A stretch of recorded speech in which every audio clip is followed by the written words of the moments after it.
Assalamualaikum warahmatullahi wabarakatuh.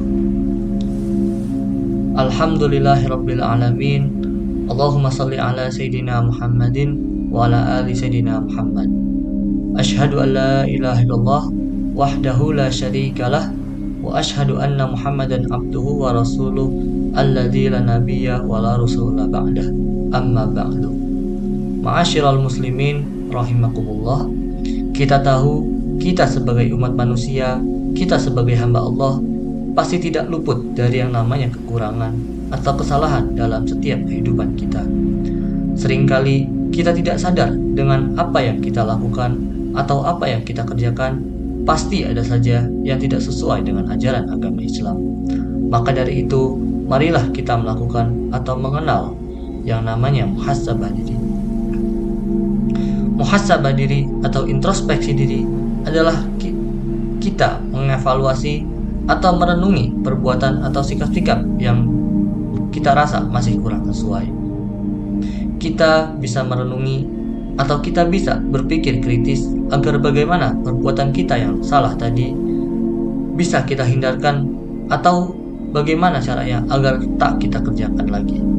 Hal ini untuk meningkatkan kesadaran diri, memperbaiki kesalahan, dan mendekatkan diri kepada Allah Subhanahu wa Ta'ala. Allah berfirman dalam surah ke-59 yang ada dalam juz 28, yakni surah Al-Hasyr ayat ke-18 yang berbunyi, A'udzubillahi minasyaitonirrajim, Bismillahirrahmanirrahim. Ya ayyuhalladzina amanu taqullaha wal tanzur nafsum ma qaddamat lighad wattaqullaha innallaha khabirum bima ta'malun. Yang artinya, wahai orang-orang yang beriman, bertakwalah kepada Allah dan hendaklah setiap orang perhatikan apa yang telah diperbuatnya untuk hari esok atau hari akhir, dan bertakwalah kepada Allah. Sungguh Allah Maha teliti terhadap apa yang kamu kerjakan. Melalui ayat ini, Allah menganjurkan kita untuk senantiasa muhasabah diri atau introspeksi diri untuk membantu kita menjadi lebih hati-hati dan agar terus berbuat baik. Karena kita tahu bahwa kebaikan yang lebih banyak akan meringankan hisab kita di hari akhir nanti.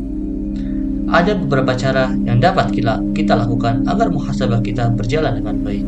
Yang pertama, kita dengan menentukan waktu yang tepat seperti di malam hari, sebelum tidur, atau setelah sholat.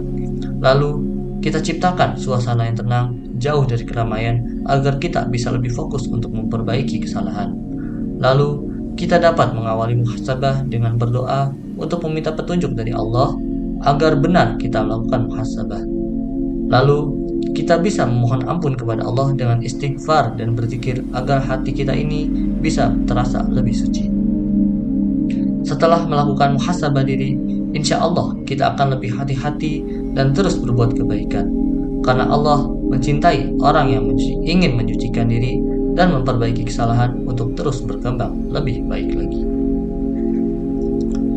Mungkin cukup sekian penyampaian dakwah yang bisa saya sampaikan. Jika ada kesalahan penyampaian atau kesalahan kata, mohon dimaafkan. Aqulu qauli hadza wastaghfirullahal azim li wa lakum wa lisairil muslimina wal muslimat wal mu'minina wal mu'minat fastaghfiruhu innahu huwal ghafurur rahim. Wassalamu alaikum warahmatullahi wabarakatuh.